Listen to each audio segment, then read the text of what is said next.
Now to the big story that everyone is talking about this morning. The Washington Commanders could soon be coming home to D.C. The team reached a deal with the district to build a new stadium at the RFK Stadium site. It is a move that will have a huge impact on the district and also Maryland, but will affect all of us, right? DMV. There were a lot of questions about how it's being paid for and what happens to the Commanders' current home in Prince George's County, Northwest Stadium. Now, for that answer, we go live to Wisdom Martin. Wisdom is just outside the old RFK Stadium site. And Wiz, a lot of numbers to break down here to the tune of nearly $4 billion.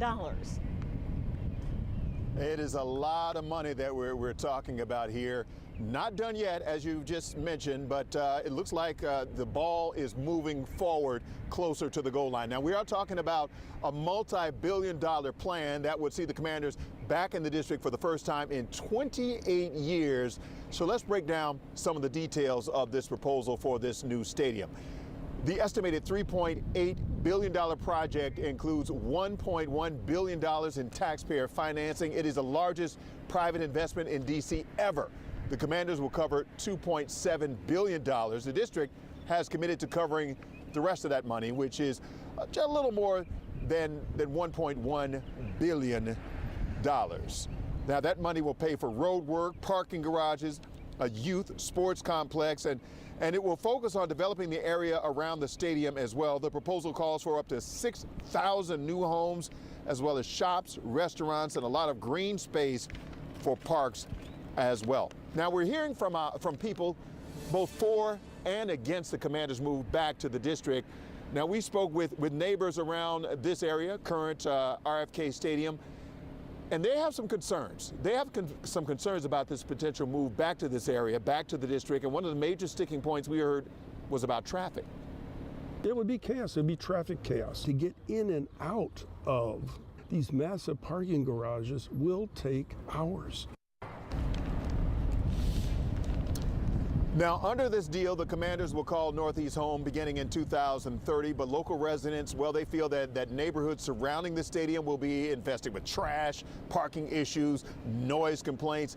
They say it's something that they remember dealing with back in the 90s before the team left and went to Maryland.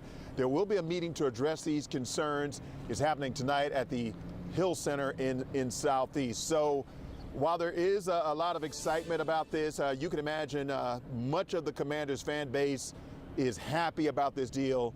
Not just the fans. There were some very interested parties on hand at the event from Monday announcing this plan to come back to D.C. And our Chick Hernandez, he had a chance to have a conversation with some of the Burgundy and Gold greats and the leadership with some local ties.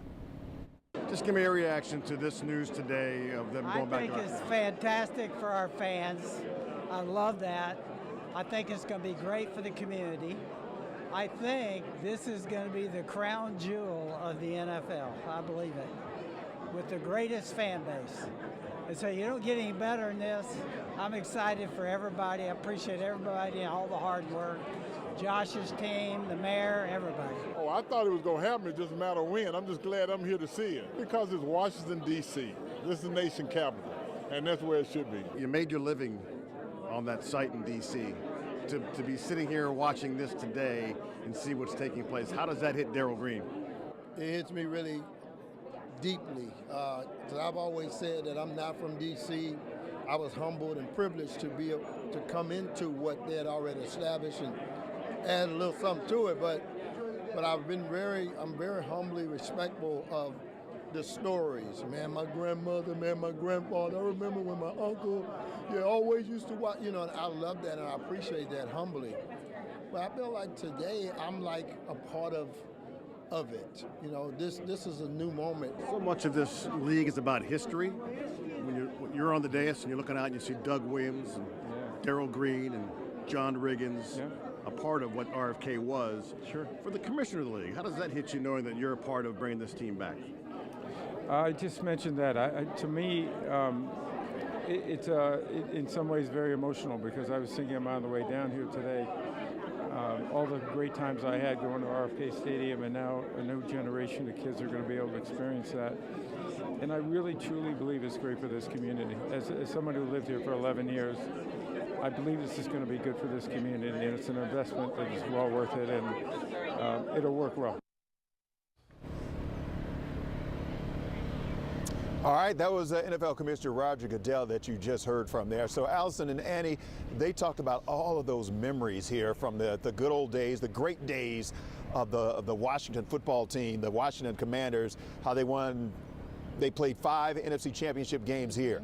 3 Super Bowls. This was the foundation for Joe Gibbs and Doug Williams and Darrell Green and Joe Theismann and Mark Rippon and all the other greats that have come through here. They have played at this stadium. They talked about how they could feel it when the stadium would rock, when the Commanders were doing something great. Also, a lot of history here with baseball. We know that the football team was here from 61 to 96 before they moved out to Maryland for the 97 season. The Washington Nationals, when they returned to Washington, D.C., they played here for a couple of years. I was at the last game here back in 2007 when they played the Phillies, and they beat the Phillies to close it out before they moved to the new facility over in Navy Yard. So soccer's been here. They've had HBCU Concerts. games here.